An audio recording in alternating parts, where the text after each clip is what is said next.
Hello, everyone, and a very warm welcome to the show. My name is James Williams. I'm the Director of Programs with an organisation called Mobile Ecosystem Forum. I'm beaming to you from all the way from over in the United Kingdom, and it's great having you with us.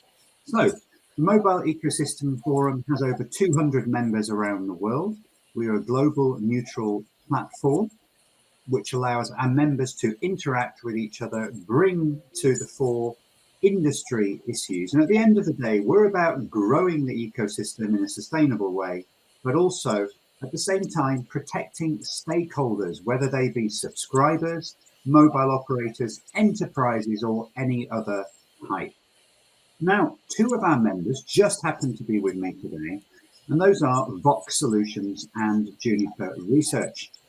The founder and CEO of Vox Solutions is Ehsan Ahmadi, and Ehsan is here today, and I'll be introducing him a little later. And Ehsan was the first person 2 years ago to introduce the topic of A2P flash calling to the MEF community. A2P flash calling has become an increasingly important issue in the world of verification authentication. And today we're going to be looking at it from every single angle and determining, is it a threat? Is it an opportunity? What is the real situation out there? Because there is so much information out there on the internet about this topic, but what is the real picture? We've got some real industry heavyweights with us, and I'm pleased to say Juniper Research are here with us. We're going to have Sam Barker presenting very soon.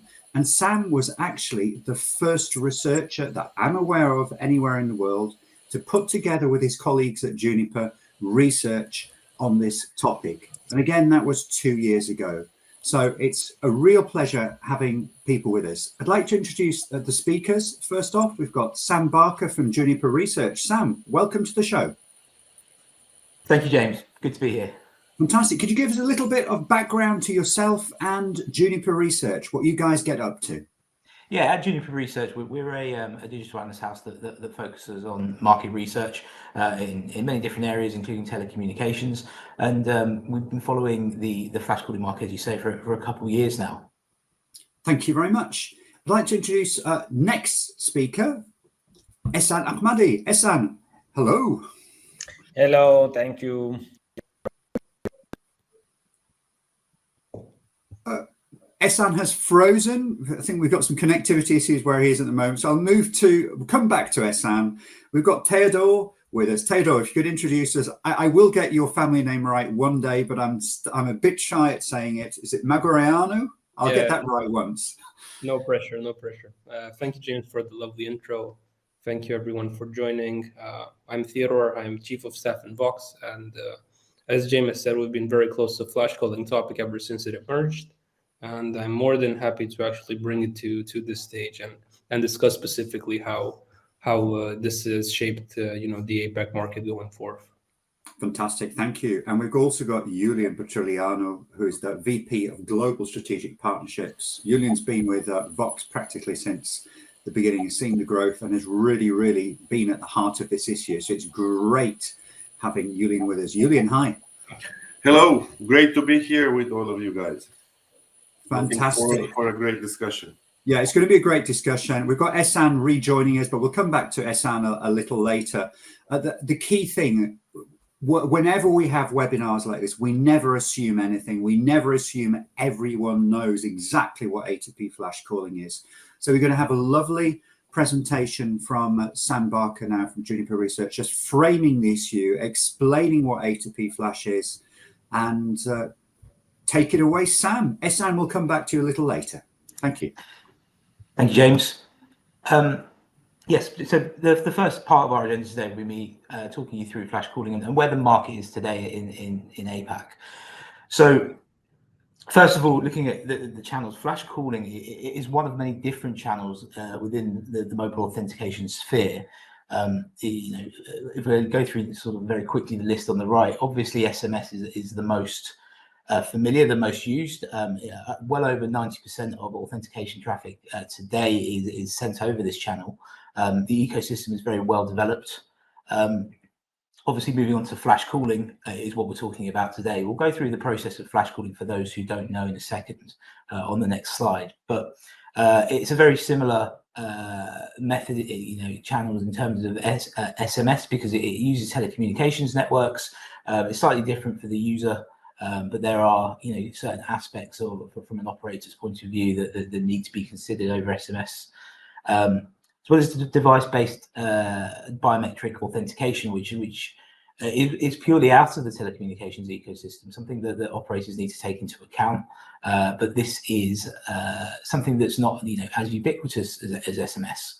The next two, number verifier and silent authentication. I think we all know within telecommunications now, with the push for APIs is something that the market is experiencing more and more of, and these are APIs that can be used by operators to verify through the number rather than through the user itself. And very quickly, just looking through the last three, obviously OTT channels such as WhatsApp and other apps are now offering one-time passwords, which is not through SMS.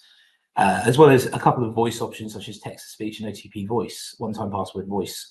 So there are various methods available for enterprises to use when it comes to authenticating users or authenticating transactions. Obviously, SMS being the most familiar is the largest used technology and channel today. But flash calling is something that we've noticed over the last couple of years is being used more and more by enterprises, mainly because how cost effective it can be. In some instances, it's much more user friendly for mobile subscribers who are looking to authenticate accounts and transactions.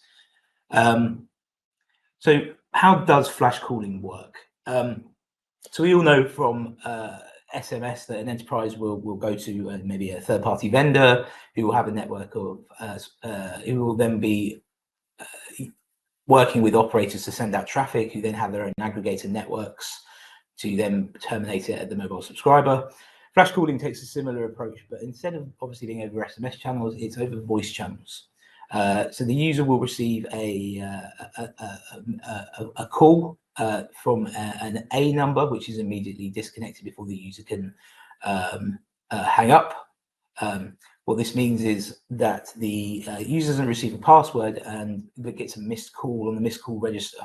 And the last 6 digits of that phone number, this A number, is used to authenticate the traffic in a very similar way that an SMS is used, or a one-time password is used. However, we're talking about user friendliness. What we do know is that the user does not need to enter, if they are on Android, does not need to enter the last 6 digits. They just it's automatically taken from the missed call register.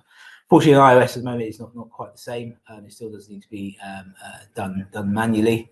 And this raises issues because, unlike SMS, operators and vendors have worked very hard to implement messaging firewalls that enable the detection of this sort of traffic, which enables operators to then monetize it. But with voice calls at the moment, if operators aren't aware of the traffic that's being sent over their network, then they're not able to monetize or detect the traffic that is being used for flash calling in the same way that SMS is. So let's talk about the growth of flash calling. I did just mention that it's all about detecting this traffic. I think when we started researching this, and I was looking into this market with the companies like Vox Solutions, it was staggering to me how many networks or network operators were unaware of the amount of traffic that was going over their network. It was an emerging technology, and I think many operators were very reliant on SMS. From an enterprise's point of view, if this traffic wasn't being detected, then it was obviously unable to be dealt with, essentially, whether it be monetized, whether it be blocked, because there are different strategies that operators can take to essentially deal with this flash calling traffic. Now, I just want to direct your attention to the right. You know, in APAC, in speaking to Vox and doing our own studies, we found that, you know, up to 20% of the international A2P SMS volume that operators are seeing, you know, over the last 12 months is represented by flash calling. Now, that doesn't mean that this traffic is being detected. However, that does mean that if you are an operator in APAC who can be largely reliant on A2P SMS traffic and the revenue that brings from it, this traffic is then shifting towards a channel that, if being undetected, could lose up, as it says, up to 20% of the revenue from that stream. You know, looking at other regions such as CIS in Europe, APAC, from our studies, shows that it's the highest in this region.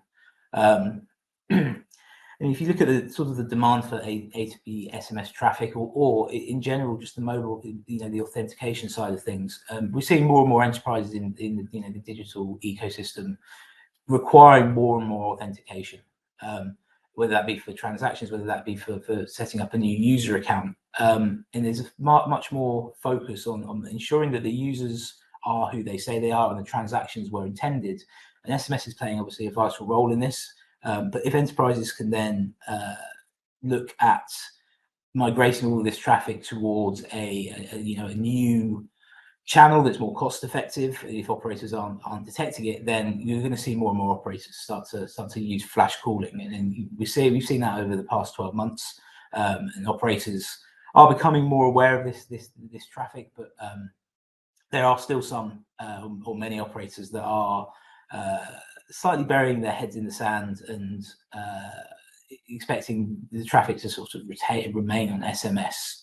And again, it's wholly down to an inability to identify this traffic over voice channels. So what does flash calling mean versus, you know, traditional SMS business messaging? There is an obvious migration towards a flash calling. Again, if I can direct your attention to the data on the right. So by 2027, we're looking at 1.2 trillion SMS messages being sent in the region to via SMS channels. Sorry, and these are directly connected. So these are the channels that operators are aware of. They're not being sent through P2P. It's not A2P use cases being sent through P2P channels. And this is monetizable traffic that the operators can essentially gain revenue from if this traffic starts to migrate towards flash calling and operators don't implement network audit solutions or voice firewalls. Then this is revenue that essentially could be lost to flash calling traffic. I mean, as in new technology, it's something that we consider something that's still emerging. Flash calling, is certainly something that the operators need to investigate. It's very similar to other channels that have traffic that is maybe not necessarily wanted by operators. Or for example, if you take grey routes traffic, a few years ago when operators were not fully monetizing their A2P SMS channels. Sam, you beat me to it. Sorry about interrupting, James here. I just have very much the feeling that flash calling is where A2P, application to person SMS, was about 10 years ago. In terms of, you just mentioned the reactions mobile operators might take. Some might want to ignore it, pretend it doesn't exist, bury their heads in the sand. Other might be interested, and a subset going further might actually be very interested in monetizing or doing something else with it. So it has that similar look and feel to where that market was 10 years ago. Yeah, exactly. I think the key phrase is the monetization of it. I mean, telecommunications channels have this great network that can support so many different services, and obviously there are going to be people who wish to exploit it or minimize their expenditure on it, and it's up to operators to make sure that they've got the right solutions in place to maximize the revenue. I think you go back 10 years, you looked at just SMS in general, just authentication in general over mobile channels. It was just purely SMS. But now what you're looking for is, you're seeing voice channels being used more. You've got competition from other people outside the telecommunications ecosystem for this sort of thing, and operators can tend to be a bit slow in adopting a new technology or needing to adopt a new technology. And yes, we're certainly seeing more and more operators take this seriously. Whether they monetize or whether they block it is obviously up to the operator, but the first step is definitely detecting it, because if you don't know how much of this traffic is going over your network, then there's no point having a strategy in place to deal with it until you've done that. So as I said, identifying flash calling is certainly the first step in looking at how much there is compared to SMS. Which brings us on nicely to the role of voice firewalls. So there's a very quick diagram just to show you exactly what sort of areas voice firewalls deal with. Obviously, it monitors the inbound and outbound traffic. Now, the issue with flash calling, whether you want to block it or monetize it and detecting it, is the impact that it can actually have on those voice channels. We've seen over the past couple of years that operators are more happy to explore what's going on over voice channels. Where voice as a channel has sort of been the put on the back burner for operators. They were more focused on different areas like SMS and the Internet of Things, data services. But voice was a channel that obviously operators have had for a while, and it's very important for them to look at what new services can be put over these voice channels. And a voice firewall is a key solution that operators need to have in place to make sure that their voice channels are as clean as possible, because after detecting the A2P flash calling, it's very important that they are not impacting the P2P voice channels or the P2P voice services that they're offering. So it's a very important consideration for operators when it comes to what to do with flash calling itself. Just getting on very, very briefly to the numbers. So this year, having a look at working with Vox on studies, over 90% of flash calling traffic we think will be undetected this year.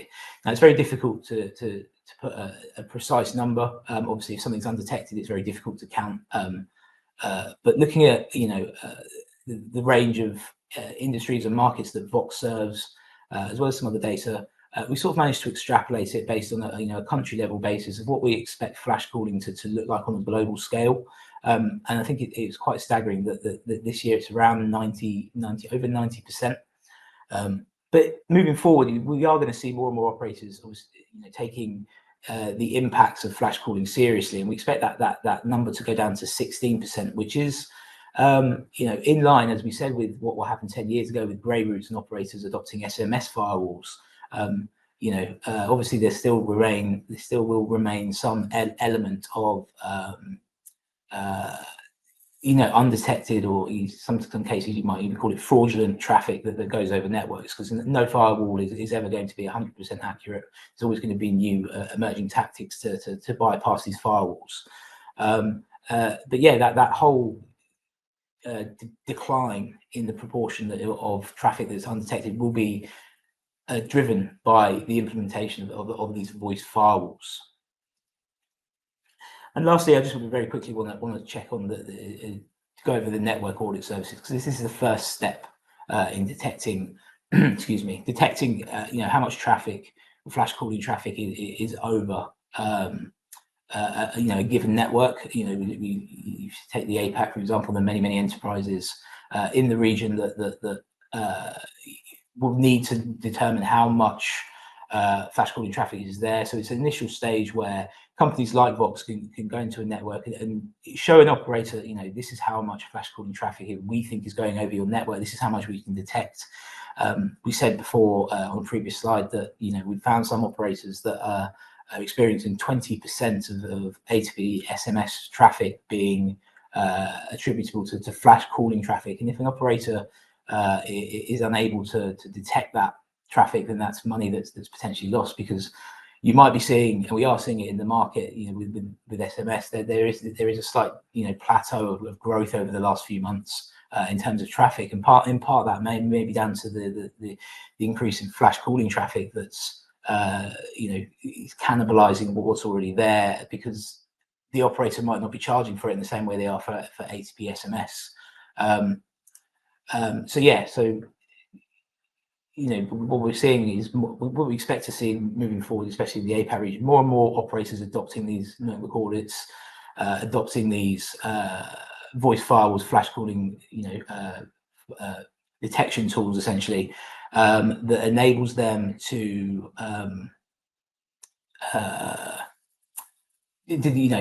protect both their A2P SMS revenues as well as just their general network for authentication traffic. And over the next 5 years, as the market progresses, we're going to see a more clearer vision of what flash calling is going to be like. But regardless of what the future is, the first step is always going to be network audits and firewalls to detect traffic in the future. I think I'll hand you back over to, is it Theodore or James? Yeah, I'll take it. Yeah, Theodore's going next. Thank you. Thanks, Sam, for the intro. Always love hearing it from you.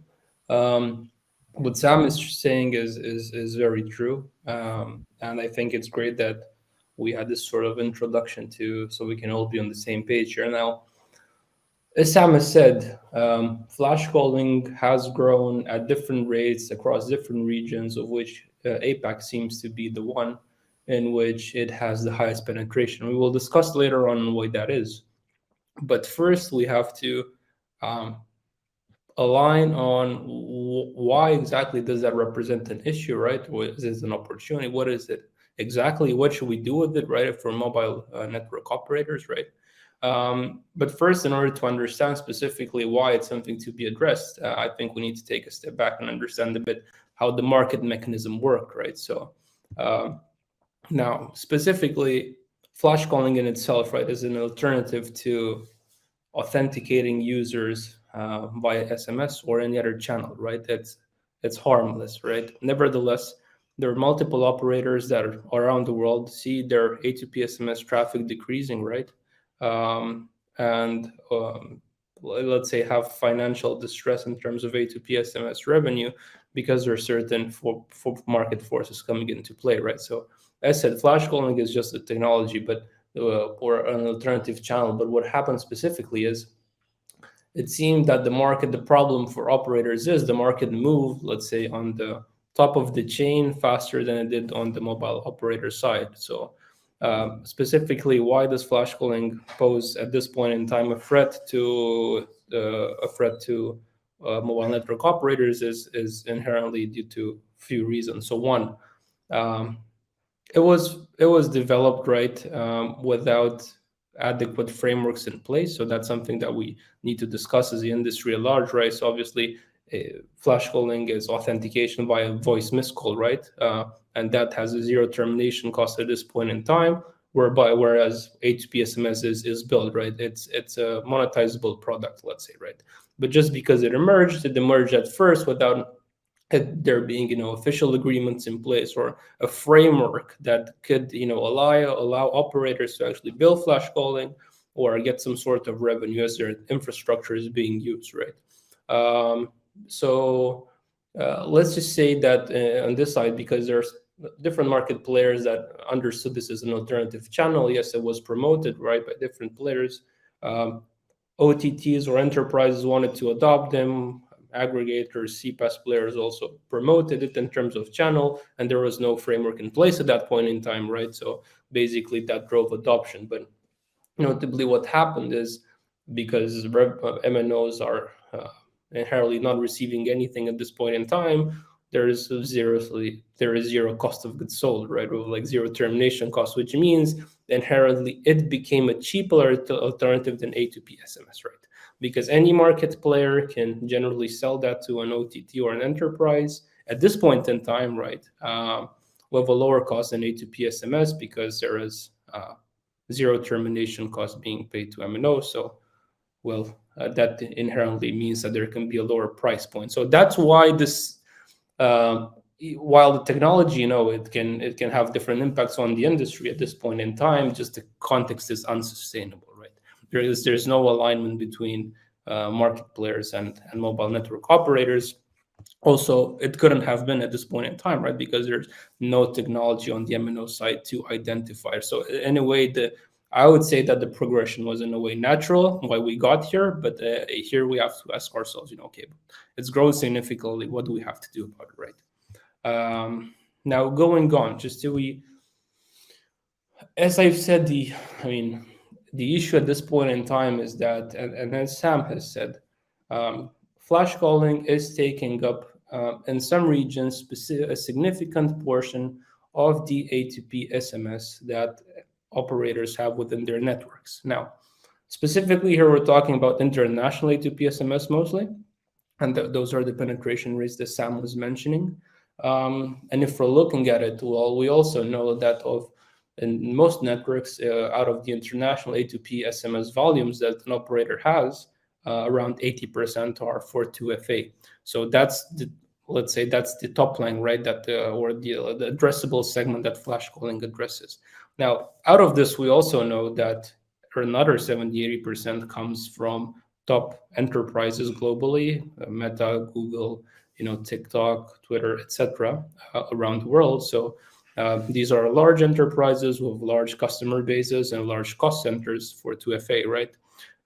So this is here we have to understand that the penetration of such technologies across regions is a matter of also big players adopting it. And now we take a step back and discuss the incentive, right?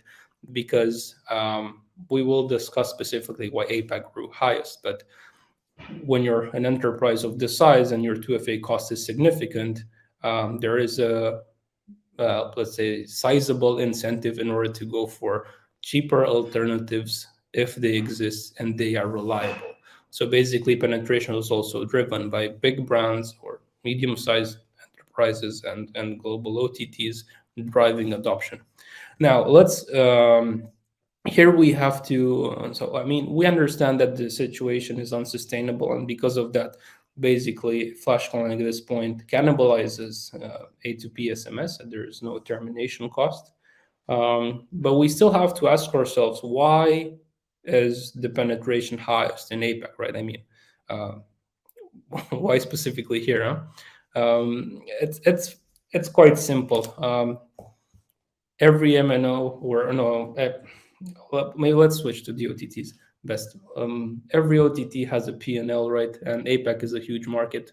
In terms of size, by number of mobile users and number of new users joining OTTs, that's very high, right? So it's sizable in terms of volume of transactions and number of users that need to sign up and that need to verify that you have to verify the identity for, right? So you would have a high volume of A2P SMS, of 2FA A2P SMS in your region. Then the rates are also now low. If you're comparing, for example, Latin America, where the A2P SMS rates are lower, right? It would mean that if we're taking a step back, APAC is just a region that is high in terms of size, but also high in terms of cost per A2P SMS route. So then it becomes a high cost center that OTTs would like to optimize, right? So that is why out of all the regions, APAC grew highest. Notably, there are also some other factors that we can look at, for example, savviness. So we all know that generally within APAC, the consumers are quite tech savvy, right? Quite prone to adopting new technologies, quite flexible, in terms of that, also looking for customer experience. So there's also one factor, right? Is I wouldn't call an APAC consumer a traditional consumer, more like a tech-forward consumer. So there's also that to take into account, because it's easier to adopt such technology with let's say, with less consumer friction than in other markets. So nevertheless, because of its size and because of the incentive to both market players promoting flash calling, right? Because it's a big market in terms of sales, and also OTTs, which had a big incentive in terms of cost saving. The natural thing that they have done without agreements in place is to grow flash calling in certain markets, of which APAC suffer most. However, we can't just look at it, as a phenomenon where, there's nothing we can do. It's growing in our market, and we're unhappy that it's just happening here.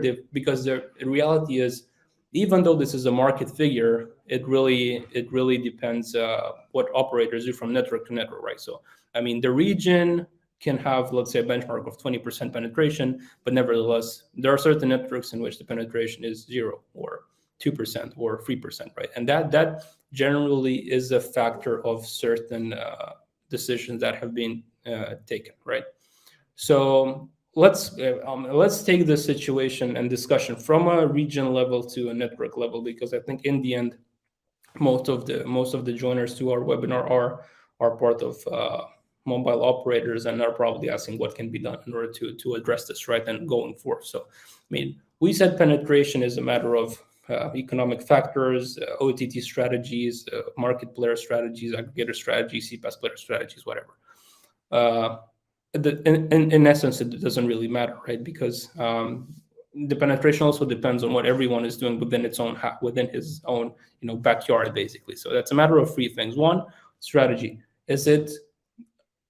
There are few mobile operators that were, let's say, future focused some time ago when the first when flash calling hit the news, right? And they've already signed up and basically foster partnerships to have technology to address it from the start, right? It's not because implementing such a thing doesn't take necessarily 2 days. So there were future thinking in terms of that. So the first thing is, did an operator or not choose to take certain action, right, in terms of flash, either to block it or monetize it? But we'll go later into which each of these possibilities means.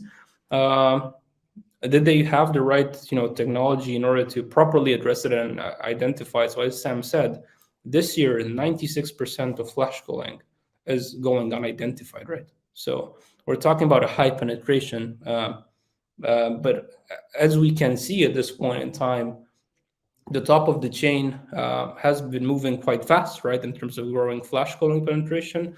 But the mobile network operators are still, picking up the pace, right? So Sam said that 2027 is the year in which they estimate that, only 16% of flash calling will go undetected.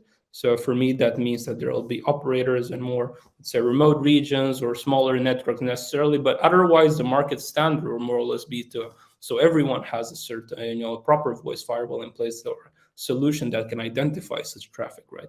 But based on the progression, that's growing up now, right, and picking up the pace now. So that's that. And the last thing is a market, again, a market, or it can also be a network context thing. There are certain markets in which there are certain aggregators or otherwise market players, even CFAS players, that have strong presences, right? So if there are certain regions or markets where a player with a strong presence is actively promoting flash calling, right, as part of its 2FA portfolio, then obviously maybe the enterprises are more prone to switching, right, than in other markets. So that's what could have been done up to this point in time. But nevertheless, we're still at this point, and as Sam said, it's picking up now. It's very interesting times, I'd say, and it's exciting times in a way, because I'm happy to the data that Sam has said and showed basically says one thing: the market is more or less organizing itself, right? Everyone in his own backyard, in order to do something and safeguard, their A2P or A2P revenue overall, I would say. We're coming to the last section. The last section generally discusses, okay, so we're in this situation. Flash calling is growing. It's growing fastest out of all A2P traffic types. It's, it grew significantly in certain regions. What do we do about it now, right? And I think the answer is, I think this is the section that everyone is probably looking for. The answer is quite simple. Everyone has three alternatives. The first one is really bad. It's do nothing. And this is what many players have been doing up to this point. Not advisable. It only leads to flash call growing significantly within your network. Now, the other two options are to block flash calling traffic or monetize flash calling traffic. And this is a decision to be taken at a network level, right? There is no right or wrong. However, what we're seeing at this point in time is there is a natural blocking response. So most operators actually prefer to block it rather than monetize. Now, why that's the case is, I think it's natural, human psychology that way, when you see your revenue decreasing, you see something as a threat, right? That you just it's the same. Let's say you have, apple tree in your backyard. Someone comes and takes an apple. You don't want to sell the apple. You just want to make the fence higher, basically. So it's more or less the same here. Nevertheless, the prerequisite for that, for doing either or, is technology, basically, right? Because one can choose to block flash calling or, as said, monetize flash calling. The first is pretty simple. So let's discuss what that is. Blocking flash calling, it means that an operator needs to have an active, real-time solution that would identify a missed call in the second that it takes place and block it from reaching mobile users, right? To have basically and this way the 2FA process doesn't take place. Obviously, given that there is no agreement in place of OTTs or CPaaS players, aggregators, right? And there is nothing being monetized there. The second option is monetizing flash call. Basically, that's very different. It means that let's say if in the first scenario, the impact is the following. So, if blocking flash calling, you're effectively the traffic that is migrated right towards A2P voice. Part of it will return to the network, right? So that's the whole idea. So whatever it is in terms of volume has shifted towards flash. When flash doesn't work anymore, right, there is a certain chunk of that will return to A2P SMS as a channel. Now, monetizing flash calling is different. So with monetizing it, basically you're turning it into a product, just like A2P SMS, right? There is you need to have the technology to identify it in real time. There's a separate trunk for flash calling, but also you need technology to see if everyone is keeping their side of the bargain, because even if you have a dedicated trunk for flash calling traffic, there's also bypass that can take place, right? It will be the same discussion as with gray routes and A2P SMS, right? It could come through other ways, and you would need technology to identify that in real time. Now, in this way, basically, MNOs would have the ability to price flash however they want, right? It's similar to A2P SMS, at least on their side, right? The price can be lower, higher, the same. It really is up to every network and part for such a decision, right? But the impact is different. So here we wouldn't look necessarily at A2P SMS revenue overall, but we would call it A2P revenue overall, right? So it would just be a different revenue stream for operators that would like to keep this as a technology. This allows the enterprises that already shifted to flash calling to keep that as a channel in place, right? But just have everyone in the chain under a proper agreement. Nevertheless, and as I said, in order to do any of those, you need proper technology in place, because the key in both situations is to identify flash calling in real time, right? So if you want to block it, you have to identify it in real time and block it. If you want to monetize it, you still need to identify flash calling traffic, and whatever it doesn't come on the official trunk has to be blocked, right? That isn't necessarily something simple to do, but it's available now. I mean, we've been discussing it for years. As Vox, we were the first ones to actually launch such a solution. We launched it some time back, but I will let actually Julian to take it further and to discuss what we do at Vox in terms of technology and how that has impacted our mobile network operator clients up to this point. Thank you, Taylor. So Vox was the tech company in the industry that developed and also implement a flash call solution to help MNOs. What is the solution? The solution is Vox 360. It's a proprietary AI and machine learning solution, providing mobile operators with the ability to detect real time the flash call traffic, allowing it, as Theodore mentioned, either to block or monetize this traffic. The solution is provided as managed services. Managed services relies on multiple modules like voice firewall, AI analytic engine, reporting engine, various databases, so including a global database, and has proprietary machine learning algorithms. Over the last year, we've proven that we're the most innovative tech company. winning various prestigious awards, like you see on the right. Best flash call solutions twice, personal data and identity, and also best anti-fraud innovation twice. Can we go to the next slide? Thank you. So today we are serving mobile operators around the world, helping them to better monetize the A2P business segment. Some of our clients listed here.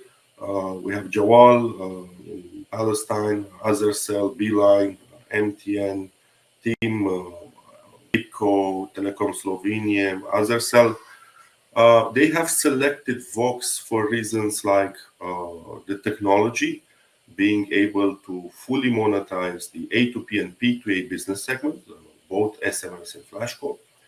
The ability that our solution has to differentiate the traffic by use case, by vertical, not only national and international, but as well traffic in verticals like authentications, notification, marketing, and putting appropriate pricing on.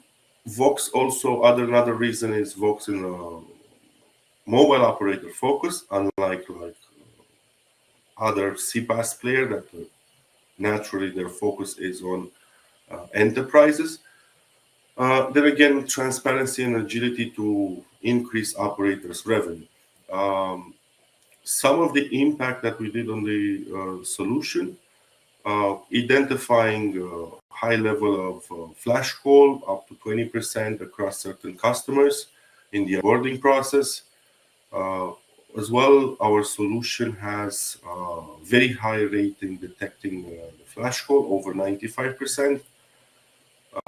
As well, for certain customers, having the full A2P solution, we were able also to block flash call and reach and secure for them 200 and sometimes over 200% in revenue increase in year one.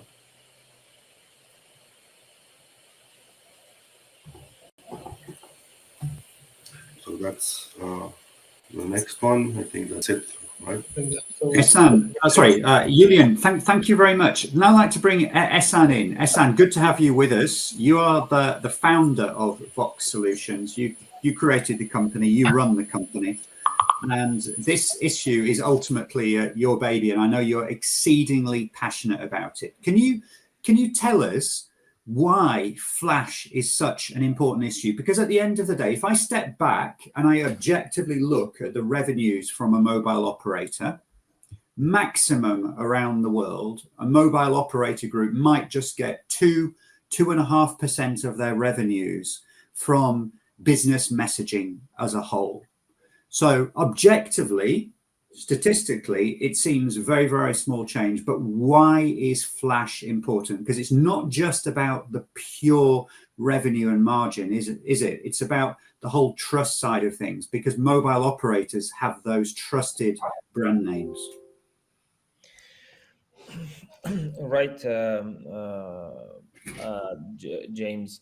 Okay, this 2% depends on the region. MNO, we have MNOs that they have very low ARPU, so the business messaging or A2P is higher than 2% for them, right? And there are MNOs that is they have exactly. I was talking an average. Yeah, exactly. For some MNOs that they have a low ARPU, this is a very, business messaging is an important revenue stream that so far is growing and used to grow at least in the previous years, and it still has potential to grow. We have the threat with all in some markets. So for them, for the one that the revenue is important, is more than 2-3%. Flash is important because it can cannibalize their SMS and their business messaging revenue. And then on the other side, there are other MNOs that maybe it is not they don't have it's not a very big important revenue stream for them, but still is a revenue And at the same time, if it's part of the business that they can grow it, working with enterprises, B2B, because most of the markets B2C declining. So it's a first, like, let's say it's they cannot just give up easily, say, okay, we don't care about business messaging or whatever, because if they give up here, then they will eventually give up on anything that is new and has the potential to grow. And they will end up to become slowly a dumb pipe that, OTTs will just use the infrastructure. They keep investing in the infrastructure and they just act as a pipe.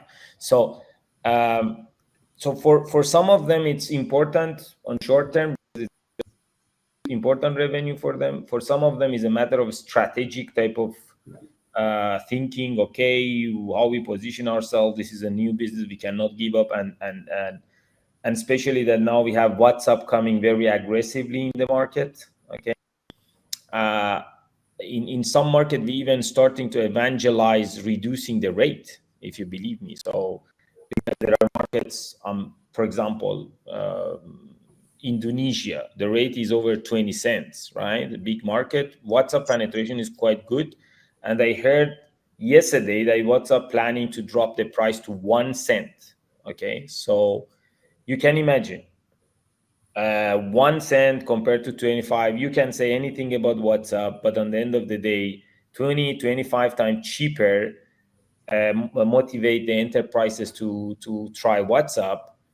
And once they go to WhatsApp, eventually it's very hard to gain them back.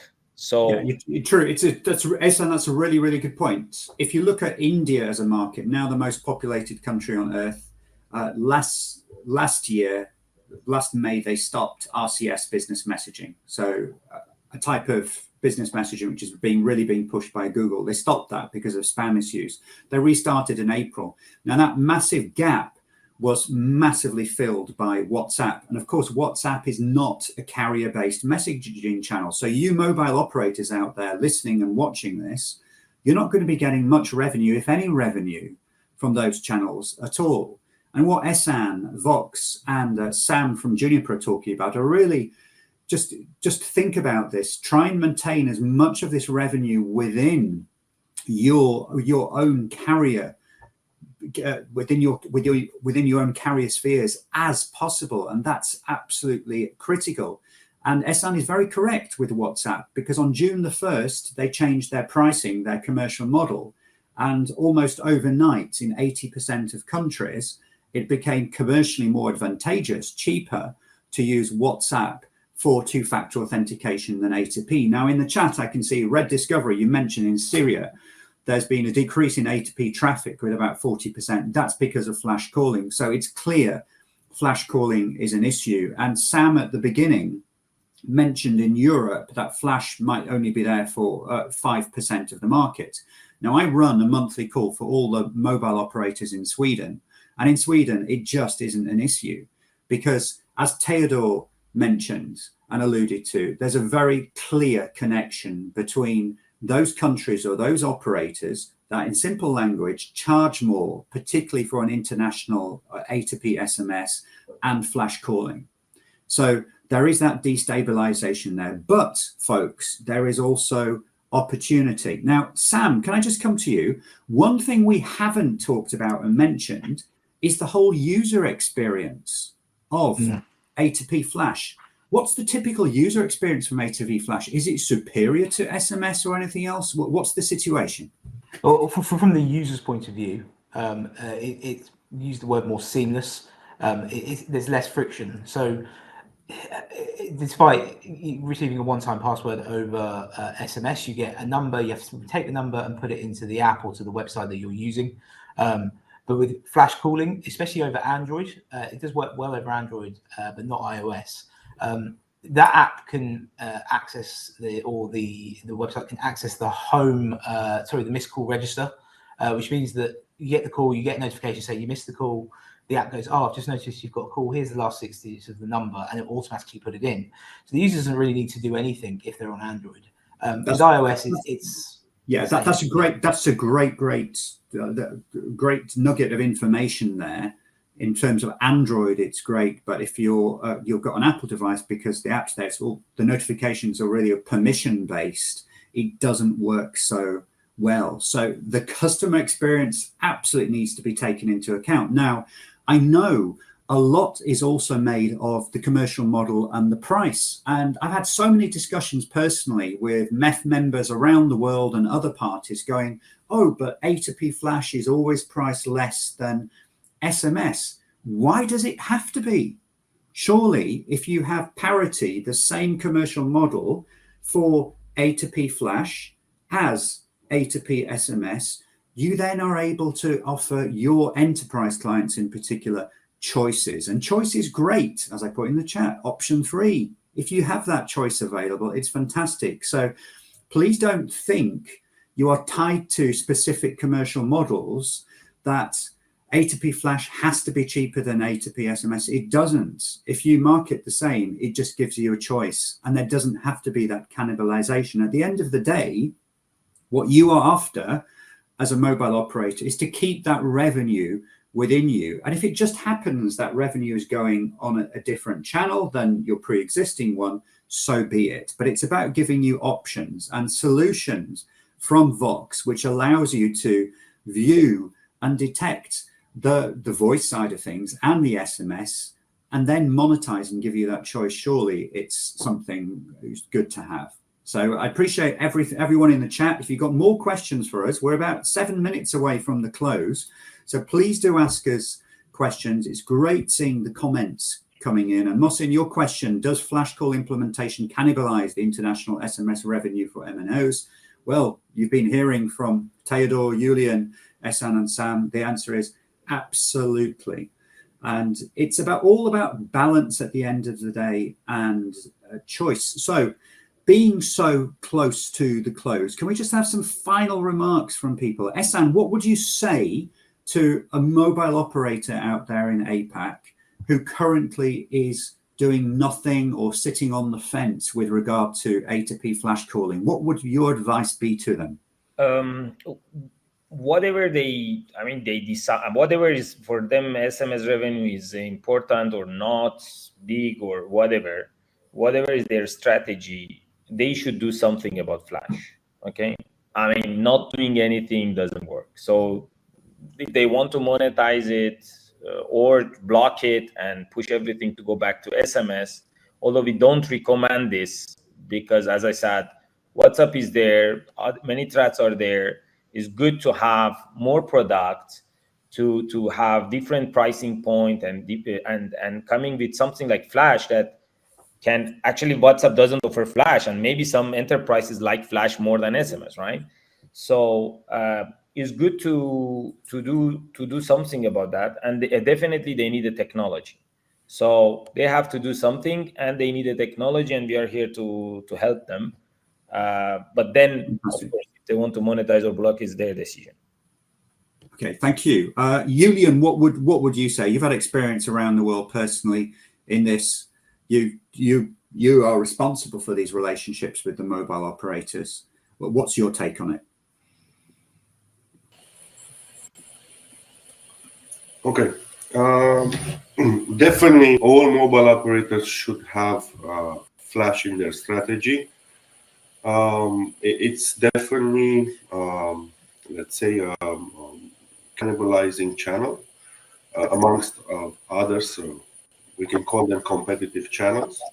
So each mobile operator needs to include this and needs to find the proper technological partner to help with the solution, with also advice, strategy, and how to best, let's say, monetize the entire business asset. This is paramount today. And you need, alongside an agile technology player, in order to come up with, let's say, developments on the evolution of the business segment. I will mention one, it's P2A, which is, again, starting to become a possible, in some cases, cannibalizing some A2P streams of traffic. So you need to have alongside someone that is very aware of the what's happening in the market and has the capability to quickly develop tools to help your business. Thank you, Theodor. Thank you. We've got a question. Sorry, Theodor, Julian. We've got a question, Theodor, from Violet endeavored here. How do we ensure that flash calling does not violate the privacy and consent of the users who receive the missed calls? What do we know about that? Theodor, if you don't know, then Sam, we've got collective knowledge here. Any points about that? I'm not 100% sure on talk about the privacy, but flash calling will just in general adhere to the same sort of regulations that SMS does in terms of who you can contact, when an enterprise can contact somebody, who they can contact, and additionally, it's authentication. So at the end of the day, the users put their phone number into whatever service that the enterprise is offering. So I don't think there's necessarily going to be any issues with privacy. I agree. From what I'm seeing globally, that's exactly the case, because it's a call at the end of the day. I'm receiving a call. It just happens to be an exceedingly short one. Yeah. Exactly, yes. Okay, thank you. Cool. And we've got another point, and this balancing should be pushed by operators on OTTs through implementing flash call solutions. So the OTTs will do the same balancing or looking for new solutions, which also is healthy for the whole business. Correct. So at the end of the day, we want balance, we want options, we want a healthy ecosystem. And I think that's what you've been seeing in the past nearly an hour. That A2P flash, it's a real issue, folks. And I appreciate that in some countries where you might be, there might not be much A2P flash at the moment, but you can see there is a direct link, direct correlation between, in particular, that international A2P price and then A2P flash being present. So all it needs is a sudden change in the commercial model from just one operator in your country, and it doesn't need a collective change. It could be just one operator that creates enough ripples and waves in the industry to present A2P flash, then to create the A2P flash demand. And that can then lead to issues. And surely forewarned is forearmed, and it's better to have a solution in place where you have that visibility detection capability from the get-go. And that's it. And as we established when Sam started off, A2P flash has that feel to me of where A2P SMS was a decade ago, but we have learnt the lessons, hopefully, from A2P SMS, because like it was mentioned, flash was never designed to be what it became for authentication purposes, etc. And SMS actually was never designed to become what it became. It was never designed to be a two-way messaging channel. It was always designed to be one way, and actually something for mobile operators to use to deliver notifications, for example, that the subscriber had a voicemail, or the operator was going to have some downtime because they were upgrading a platform or something. And that's all it was about. But then SMS has become this huge juggernaut. And we've heard from Sam, and we saw the number of transactions which far exceeds 1 trillion transactions, and actually there are 2 trillion transactions globally. So it's huge business, it's important, and thank you very much to Juniper and Vox for highlighting this. And as I mentioned right at the beginning, these two companies were the first ones globally to recognize the importance of the issue, and Vox worked with Juniper on the research and presented to the world. And now, 2 years later, it's become real. It's become a huge industry issue. So thank you very much for joining us this afternoon. We hope it's been very insightful, and we look forward to seeing you at many other events in the future. All the best for now. Thank you. Have a good day. Bye. Bye. Bye, everyone.